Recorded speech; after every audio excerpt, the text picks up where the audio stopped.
Welcome again, Eastridge Chapel class. We're continuing our conversation this morning of John chapter 9. In this face-to-face encounter with Jesus, we find Jesus healing a blind man and a conversation that takes place with the disciples about the root of affliction and suffering. And then as we progress through the story, we're going to see the miracle of the healing, and then we're going to see the reaction of the people and the investigation of how it happened, and then Jesus' conversation with the blind man. And we're going to cover all of those things. I'll remind you what I said last week. This is a multi-part exploration of this particular chapter in John. To recap last week, we looked specifically on the root of pain, the root of suffering. You see in the beginning of this interaction, you see the disciples asking Jesus about the nature of suffering and the nature of hurt. We see the disciples confused about who's to blame for this man's suffering. And I think it gives us the ability to explore our tendency to do the same. Our tendency to want to assign blame and want to spend most of our time in the midst of hurt and suffering trying to figure out who to blame for that hurt and suffering. And I think that can be a dangerous thing. But to recap our primary takeaways from last week. Last week, we talked about fighting the urge to prioritize blame and instead to prioritize healing. We also talked last week about guarding ourselves against a legalist mindset that puts the power for salvation on us because we believe that God must reward our good deeds and he must punish our bad deeds. That legalist mindset can really be dangerous for us as Christians. We also talked about, and this is the one that if you're in the midst of pain, probably was the hardest to hear because I think it's the hardest to apply. And that is that God can use our suffering for his purposes, no matter what that suffering looks like. Believe me, I know I talk to people in pain every single day. I know that talking about the meaning in our pain and the hurt in our pain can be a very delicate conversation. And for many of us, when we're in the midst of our hurt and midst of our pain, we don't want to hear about meaning and value. We just want the pain to stop. If that's you, my heart breaks for you. I have deep compassion for your situation. And in fact, professionally, that's what I do for a living, is I try to be available for people in that moment. So believe me, I hear your pain. I hear your words. But my hope is that you will see that given time, hopefully you'll recognize the way in which God used your pain for his purposes. But even if you don't, it doesn't mean he didn't use your pain for his purposes. It just means that maybe you didn't see it. I believe that God can and does use pain for his purposes. But last week, the goal was to focus specifically on the affliction and specifically on the pain and on the conversation that the disciples had with Jesus about the nature of pain. This morning, I want to focus on the healing part. I want to focus on the very unique nature of this man's experience. I want to focus on the unique nature of healing as a whole, and also focus on the idea that healing makes us look super weird sometimes. And it did for the man in this story. Now that we've kind of recapped where we went last week, let's focus this week specifically on the healing itself that takes place in John chapter 9. I'll remind you what I reminded you about last week. This is a multi-week exploration. If you've not yet read the entire chapter of John chapter 9, please pause me and do so now so that you can join us in this exploration and get the most out of it. But we're going to begin again looking at the miraculous healing that takes place in John chapter 9.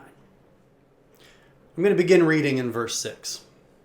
Having said these things, he spit on the ground and made mud with the saliva. Then he anointed the man's eyes with the mud and said to him, "Go, wash in the pool of Siloam," which means sent. So he went and washed and came back seeing. The man was healed. And this specific healing, I see two things that I want to point out for the purposes of our discussion this morning. First, the Gospels give us accounts of Jesus healing blind people on three separate occasions. In Matthew 9, he touches the eyes of two blind men. In Mark 8, he leads a blind man away from everybody else, spits directly on the blind man's eyes, and then partially restores his sight. And then he covers his eyes and then completely restores his sight. So he heals this blind man in Mark 8 in two stages. And then in John 9, which is what we're looking at this morning, he spits on the ground, he cakes the man's eyes with it, and he tells him to go wash in a pool. In other words, on 3 separate occasions, Jesus is confronted with the exact same affliction, and on all 3 occasions he responds differently. To me, this is a reminder that God reaches each of us individually, not through a formula. Jesus didn't have a blind guy routine that he went into anytime he encountered a blind guy. He responded to the individuals he saw in a way that worked specifically for them.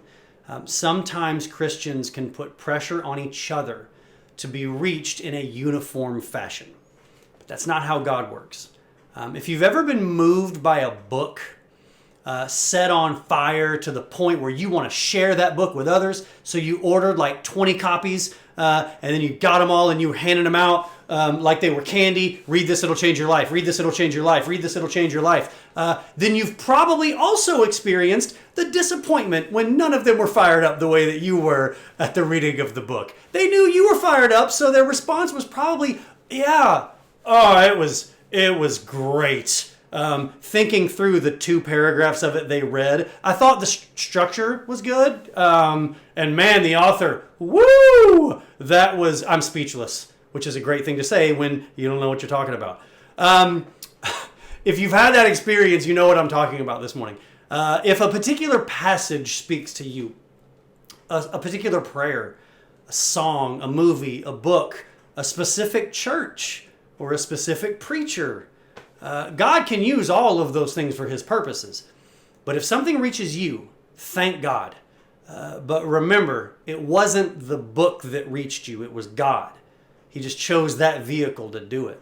And he may use a different path for your kids, or your relatives, or your friends. What reached you may not be what he uses to reach them. Healing is unique to every single person, even if the cause for that hurt is the exact same. Again, this is 3 instances of Jesus healing the blind. It's the exact same affliction, and yet he uses 3 completely different ways to heal them. If you've been through a divorce, please remember that what helped you get through that divorce may not be what helps your friend get through the one that she's going through now. And friend, if you're going through a divorce, what worked for your friend may not work for you. If you've lost a parent, if you've lost a child, if you've lost a sibling, a friend, you can absolutely relate to the pain that someone who is going through that exact same experience is experiencing. Relating to the pain is incredibly powerful. Sharing your story of what worked for you and what didn't can be powerful as well. But I want you to always stop short of believing that what worked for you is also supposed to work for someone else. A recovery program may have been instrumental in getting you sober. It may do nothing for someone else because individual counseling hits the spot for them. If God has reached you, praise him for it. Then remember that he reached you the way he did because it was what you needed. But I told you there were 2 things about this healing and the spit in the eyes. 2 things that stood out to me. That was first, the individual nature of healing. But there's a second. The second thing that stands out to me about this miracle is that to truly let God work in you, sometimes you have to get over yourself. This guy had to walk through town with muddy spit in his eyes. I imagine that walk was kind of clunky. I imagine it was kind of clumsy. I imagine he looked ridiculous. I also imagine he did not care that he looked ridiculous. When God reaches you, it changes you. Healing is by its very nature change. For some people in your life, that change may make you look ridiculous. If they're used to the broken you, the healed you will be weird. I'm going to say that again. If people are used to the broken you, the healed you is going to look weird. Maybe they preferred the broken you. They may judge the healed you, and that should tell you an awful lot about the nature of your relationship with certain people. Don't be shaken by it. God will ask you to do things that make you look strange to the world that doesn't understand you and the world that doesn't understand God. Roll with it. It may be a vital part of your healing. And for us to truly be healed, we have to stop putting so much stock in how we look to people whose opinions ultimately don't mean a whole lot. So if you have this moment of healing, but you're worried about what it might look like, or you're worried that the new you or the changed you or the redeemed you is going to be off-putting to people, healing sometimes requires us to get over ourselves and to have absolutely no problem walking through town with muddy spit in our eyes, because that may be the thing that Jesus has required from us. So let's recap this week with an eye toward where we're going next week. Our takeaways for this week are, first, fight the urge to prioritize blame. Instead, prioritize healing. Don't spend so much time worrying about whose fault it is. There's room for a conversation about how we got where we are, but I'm not as worried about whose fault it is. I'm worried about how we get better. And oftentimes we sacrifice a conversation about growth for a conversation about blame. Don't fall into that trap. Number 2, be cautious not to fall into a legalist mindset. I don't want you to misunderstand me when we talk about a legalist mindset. We have lots of moments in the Bible where we're told that God punishes sin. I don't mean to imply that that's not a part of our reality. However, we need to be careful not to take that reality to the extreme and believe that every bad thing that happens is because someone messed up and God is punishing us, and every good thing that happens is because someone did something great.